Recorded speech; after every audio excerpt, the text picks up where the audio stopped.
শেখ মুজিব সাহেব বলে দিয়েছিলেন, ইন্ডিয়ার দালালেরা হুঁশিয়ার সাবধান, রয়ার দালালেরা হুঁশিয়ার সাবধান, মোদির কামরা তুলে দেব আমরা। সংগ্রামী সাথী ও বন্ধুগণ, আমরা পরিষ্কার ভাষায় বলতে চাই, বাংলাদেশের মানুষ অনেক সংগ্রাম করেছে, অনেক আধিপত্যবাদকে রক্ত দিয়ে মোকাবেলা করেছে। 1905 সালে কলকাতার দাদাবাবুদের বিরুদ্ধে এদেশের মুসলমানরা লড়াই করেছে। 1947 সালে ব্রিটিশদেরকে বিতাড়িত করেছে।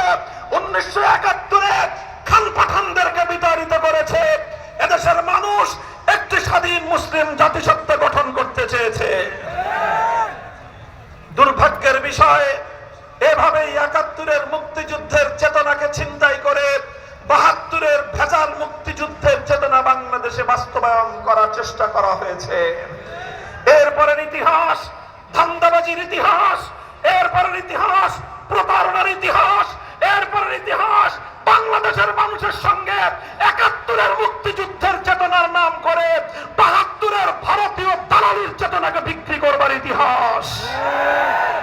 সংগ্রামী সাথী ও বন্ধুগণ, আর যখন যারাই ভারতীয় এই আধিপত্যবাদের বিরুদ্ধে রুখে দাঁড়াবার চেষ্টা করেছে, যারাই যখন 72-এর সংবিধানের বিরুদ্ধে কথা বলবার চেষ্টা করেছে, যারাই যখন ধর্মনিরপেক্ষতার বিরুদ্ধে কথা বলবার চেষ্টা করা হয়েছে করেছে, তাদেরকে রাজাকারের ট্যাগ দিয়ে এই দেশটাকে ভারতের অঙ্গরাজ্যে পরিণত করবার পায়তারা চালিয়েছিল। এটা করতে করতে আসলো 2024 সাল।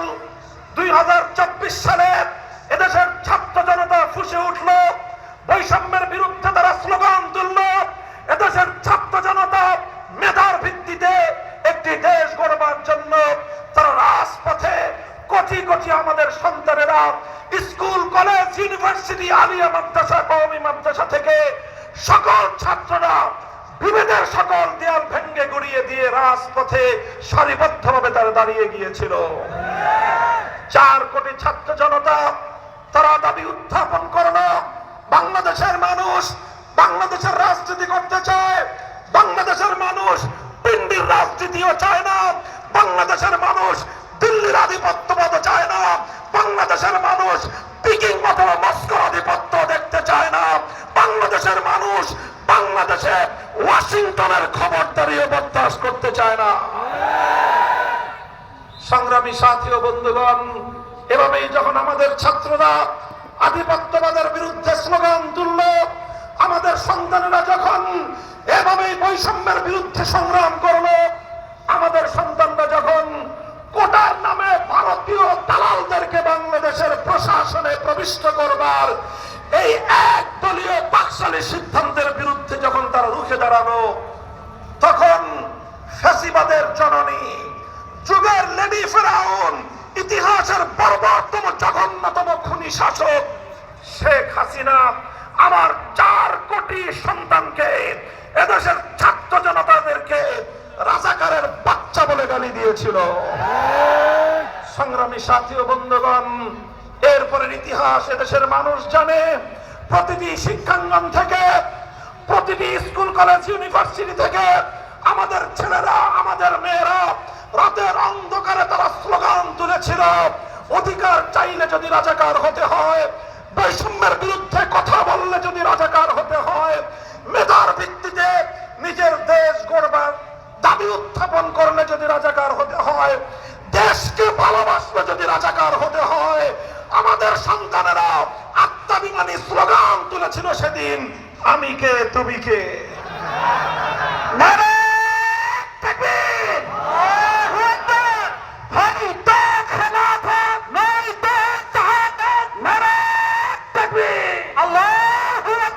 সংগ্রামী সাথী ও বন্ধুগণ, সেদিনই শেখ হাসিনার ক্ষমতার কফিনে ব্রেক ঢুকে গিয়েছিল।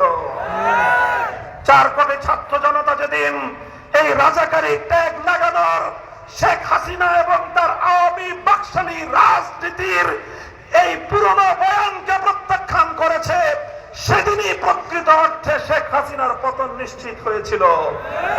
সংগ্রামী সাথী ও বন্ধুগণ, এভাবেই এদেশের সব শ্রেণী এবং পেশার মানুষ, বিশেষ করে এদেশের ছাত্র এবং তরুণ জনতা, এখানে শুধু স্কুলের ছেলেরা ছিল না, এখানে শুধু কলেজ ইউনিভার্সিটির সন্তানেরা ছিল না, এখানে শুধু আলিয়া মাদ্রাসা কওমি মাদ্রাসার আমাদের ছেলেরা ছিল না, বরং সর্বশ্রেণীর এবং পেশার সর্বশিক্ষাঙ্গনের সকল ছাত্ররা সকল বিভেদকে দু পায়ে দলে ঐক্যবদ্ধ শিশাডালা প্রাচীর তারা গড়ে তুলেছিল।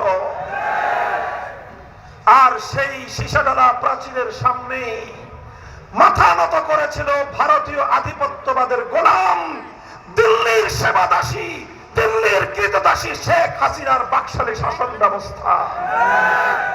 সংগ্রামী সাথী ও বন্ধুগণ, আমি দীর্ঘ ইতিহাস বললাম, অনেক ত্যাগ এবং সংগ্রামের অতীতের ঐতিহ্যের কথা বললাম। এই সব কথা বলার একটাই উদ্দেশ্য আমার, আমরা জুলাই বিপ্লবের শপথে বলিয়ান হয়ে আরেকটি শপথ করতে চাই। বাংলার মাটিতে ৭২-এর বাকশালী সংবিধান ফিরতে দেওয়া হবে না, ফিরতে দেওয়া হবে না।